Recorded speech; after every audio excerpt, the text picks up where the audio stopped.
नमस्ते गाइस, तपाईहरुलाई स्वागत छ आजको सीता रिभ्यूमा।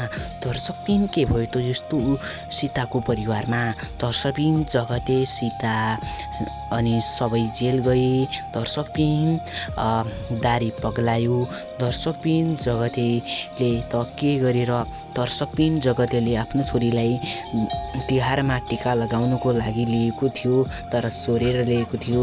दर्शकबिन त्यो देखेर सीता जगतको आमाले सम्झाउने कोसिस त धेरै गरेको थियो जगतलाई। त्यसलाई फेरि फिर्ता पुगाएर तर जगतले मानेन। छोरीप्रतिको माया उनले देखाउन थाले। दर्शकबिन त्यतिखेरैमा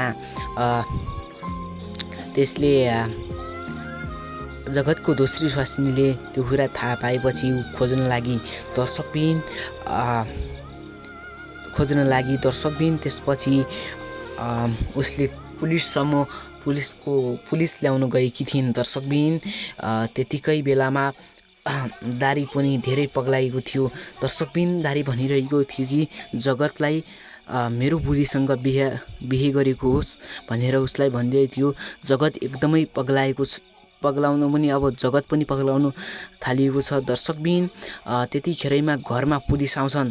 दर्शकबिन पुलिसले सीताको घरमा गएर घरबेटी बाहिर आउनुहोस् भनेर एकदमै गुहार लगाउँछन्। दर्शकबिन त्यतिखेरैमा पुलिस आएपछि जगतको आमाले आहार त गरिरहेकी थिइन् बाहिर आउन, तर जगतका बुबाले बाहिर आएका थिए। दर्शकबिन चोर हो भनेर जगतको परिवारलाई जगतकी दोस्री स्वास्नीले पुलिसको जेलमा लगाइदिएकी छिन्। दर्शकबिन के सीताको परिवार फेरि जेलबाट छुट्छ भन्ने हरूले कमेन्टमा सीता लेख्नु नभुल्नुहोला। दर्शकबिन जगत सीतालाई छुटाउन के सीताको भाइ आउलान् त पक्कै। दर्शकबिन 108 भागमा पक्कै पनि सीतालाई बचाउनका लागि सीताको भाइ र जगतको बाबा पक्कै आउँछन्। दर्शकबिन आजका लागि यति नै। पुरा भिडियो हेरिदिएकोमा धेरै धेरै धन्यवाद र अलि पर रहेको सब्सक्राइब बटनमा हान्न नभुल्नुहोला। आजका लागि यति नै।